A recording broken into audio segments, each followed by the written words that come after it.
प्रभु यीशु के सामर्थी नाम में आप सभी को बहुतायत से आशीष मिले। परमेश्वर का अनुग्रह आपके जीवन में बहुतायत से बना रहे। जी हाँ मेरे प्रियो, मैं परमेश्वर का धन्यवाद करता हूँ। एक बार फिर से प्रभु यीशु ने अपने जीवित कलाम को देकर आपके मध्य में भेजा है, ताकि परमेश्वर के वचनों के द्वारा हम लोग सीख सकें और प्रभु के महिमा के लिए, प्रभु के राज्य के लिए अपने जीवन को हम तैयार कर सकें। हालेलुया।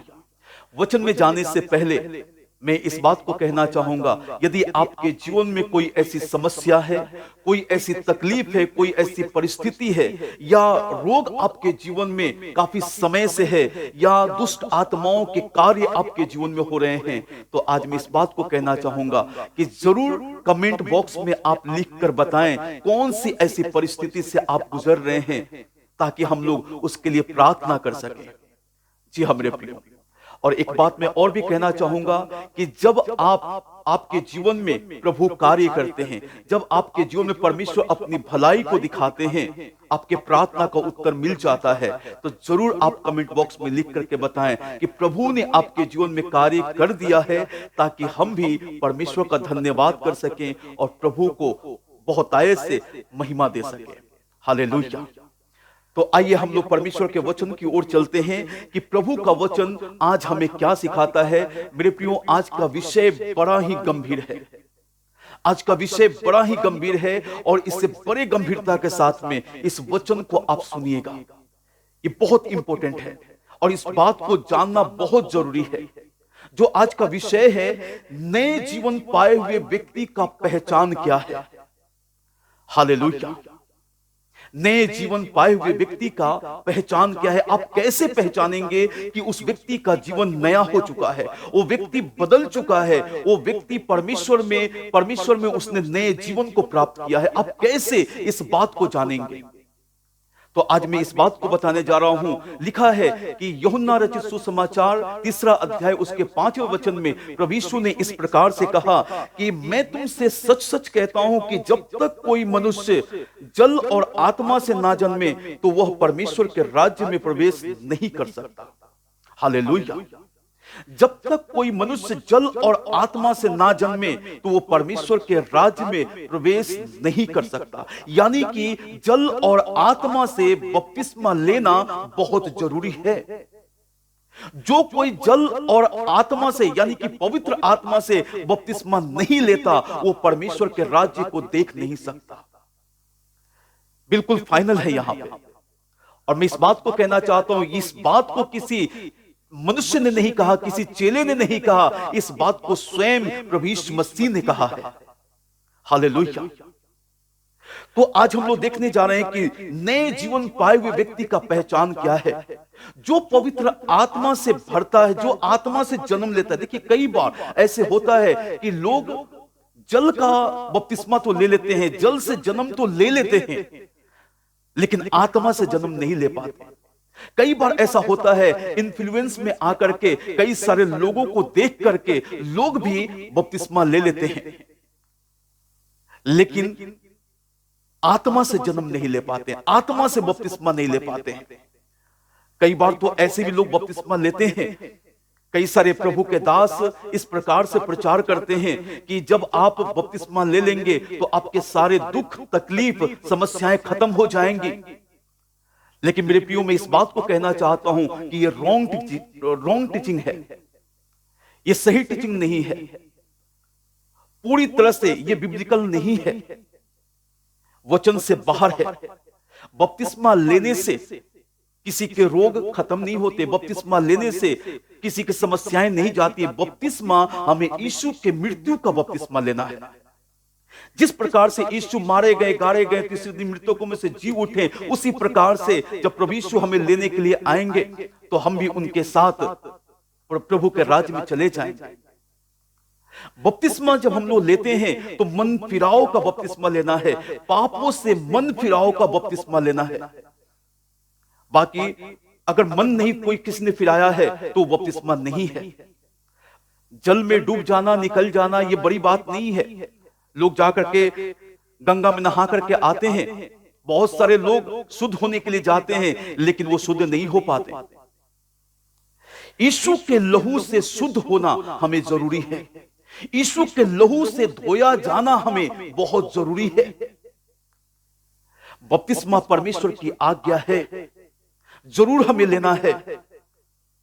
बिना जल और आत्मा के जन्म लिए परमेश्वर के राज्य को कोई देख नहीं सकता, उस राज्य में प्रवेश नहीं कर सकता है। यीशु ने कहा कि जब तक कोई जल और आत्मा से जन्म ना ले, कई बार लोग जल से जन्म तो ले लेते हैं लेकिन पवित्र आत्मा से जन्म नहीं ले पाते हैं। और जब तक पवित्र आत्मा से जन्म नहीं लेंगे, उनके जीवन में परमेश्वर का कार्य नहीं दिखेगा। हालेलुया। मैंने कहा कि नए जीवन पाए हुए व्यक्ति का पहचान क्या है? आप कैसे पहचानेंगे वो व्यक्ति नया हो चुका है? मैं इस बात को बताने जा रहा हूं, जो कोई पवित्र आत्मा के द्वारा जन्म लेता है, तो मैं इस बात को कहना चाहता हूं मेरे प्रियो कि उसमें नया जीवन दिखाई देता है। और नया जीवन है क्या? मैंने कहा कैसे जस्टिफाई करेंगे कि उसके अंदर नया जीवन उसने पाया है? जब कोई व्यक्ति पवित्र आत्मा से जन्म लेता है तो वो आत्मा के फलों से भरता चला जाता है। प्रेम, आनंद, मेल, धीरज, कृपा, भलाई, विश्वास, नम्रता और संयम उसके अंदर ये आएगा। जो पवित्र आत्मा से जन्म लेगा उसके अंदर ये बातें आना ही आना है। वो व्यक्ति पवित्र आत्मा के वरदानों से भरता जाता है, step by step, step by step पवित्र आत्मा के वरदानों से वो भरता चला जाता है, पवित्र आत्मा के उपस्थिति में बढ़ता चला जाता है। वो व्यक्ति एक पवित्र जीवन को जीने लगता है। वो व्यक्ति एक पवित्र जीवन को जीने लगता है। वो व्यक्ति अपने आप को पाप में नहीं फंसाता, इस संसार में नहीं फंसाता। वो पवित्र आत्मा की अगुवाई को पा करके वो पवित्र आत्मा के द्वारा तैयार किया जाता है प्रभु के राज्य के लिए। हालेलुया। वो पवित्र आत्मा के द्वारा तैयार किया जाता है प्रभु के राज्य के लिए, प्रभु की महिमा के लिए, परमेश्वर की आराधना के लिए वो तैयार किया जाता है। आपने देखा होगा कई सारे लोगों के जीवन में आत्मा का फल दिखाई नहीं देता। कई सारे लोगों के जीवन में आत्मा का वरदान दिखाई नहीं देता। कई सारे लोगों के जीवन में आप देखेंगे कि पाप फिर भी बना रहता है। जल का बपतिस्मा तो ले लिया, पाप फिर भी बना रहता है। वो अपने आप को संसार से सेपरेट नहीं करता, यानी कि संसारिक कामों से, संसारिक बातों से, जो पाप से रिलेटेड है उससे अपने आप को सेपरेट नहीं करता। हालेलुया। उसका पुराना जीवन वो कभी छोड़ नहीं पाता है। वो नया जीवन तभी दिखेगा जब पुराने जीवन को छोड़ा जाएगा।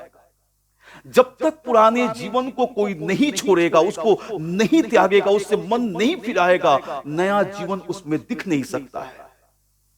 हालेलुया। और नए जीवन पाए हुए व्यक्ति का पहचान वो हमेशा प्रार्थना में लोलीन रहता है, हमेशा परमेश्वर के वचनों से हमेशा बात करेगा। जब भी वो बात करेगा उसके मुंह से परमेश्वर का वचन निकलेगा, उसके मुंह से आराधना निकलेगा, परमेश्वर की प्रशंसा निकलेगी, प्रभु की बड़ाई निकलेगी। हमेशा जो व्यक्ति नया जीवन पाता है उसके अंदर से ये बातें निकलती हैं और दिखाई देता है। लोग देखते हैं और पता है उस जीवन का प्रभाव बहुतों के ऊपर पड़ता है। जब एक व्यक्ति आत्मिक बनता है, जब एक व्यक्ति परमेश्वर की इच्छा के अनुसार चलने लगता है, उसके जीवन से बहुत लोग प्रभावित होते हैं। जब वो बोलता है लोग उसकी बातों से प्रभावित होते हैं। हालेलुया। आपको पता है प्रभु यीशु से सभी, इस पूरी दुनिया आज आकर्षित है। क्यों? क्योंकि प्रभु यीशु के अंदर, जो प्रभु यीशु का जो जीवन है, जो प्रभु यीशु के अंदर लोग पवित्रता को देखते हैं, जो लोग सिद्धता को देखते हैं, जो प्रभु यीशु के अंदर जिस बात को देखते हैं वो संसार से अलग है। इसीलिए तो आज यीशु के पीछे लोग भागते चले जा रहे हैं, यीशु पे विश्वास को लेकर के आ रहे हैं। यही परमेश्वर है। परमेश्वर के अंदर पाप नहीं होता, परमेश्वर के अंदर बुराइयां नहीं होती, परमेश्वर के अंदर कोई भी ऐसे अधर्म के बातें नहीं होती हैं। वो पवित्र परमेश्वर है। और जो पवित्र है वही पवित्रता में चलना भी सिखाता है, जो सिद्ध है वही सिद्धता में बढ़ना भी सिखाता है, जो पाप से नफरत करता है वही पाप से नफरत करना सिखाता है। हालेलुया। उसका कोई भी तालमेल नहीं, दुनियावी बातों से, शैतानिक बातों से कोई तालमेल नहीं। हालेलुया। मैंने कहा कि नए जीवन पाए हुए व्यक्ति का पहचान यही है कि वो बढ़ता जाएगा, प्रभु में बढ़ता जाएगा, बढ़ता जाएगा। संसारिकता उसके अंदर खत्म होती चली जाएगी, संसारिकता खत्म होती चली जाएगी और वो प्रभु में बढ़ता जाएगा, बढ़ता जाएगा, बढ़ता जाएगा। यही है नए जीवन पाए हुए व्यक्ति का पहचान। और कई बार ऐसे होता है कि कई सारे लोग, है ना, इस बात को समझ नहीं पाते हैं। लेकिन आज मैं इस बात को कहना चाहता हूं कि अगर आपको परमेश्वर के राज्य में प्रवेश करना है, यीशु ने साफ साफ कहा कि जब तक तुम्हारा नया जीवन नहीं होगा, जब तक तुम अपने पापों से मन नहीं फिराओगे, बुराइयों से मन नहीं फिराओगे, जब तक तुम जल और आत्मा से जन्म नहीं लोगे, तुम मेरे राज्य में प्रवेश नहीं कर सकते, मेरे संग तुम नहीं रह सकते हो। हालेलुया। क्या आप मेरी बात को समझ पा रहे हैं? यदि आप इस बात को समझ रहे हैं और आप चाहते हैं कि बहुत सारे लोग बचाए जाएं, बहुतों के पास परमेश्वर की सही शिक्षा पहुंचे, तो इस वचन को आप दूसरों तक भी पहुंचाइए। आप शेयर कीजिए इस वचन को, ताकि बहुतों के पास परमेश्वर का वचन जा सके। हालेलुया। प्रभु आप सभी को बहुत आयत से आशीष दे।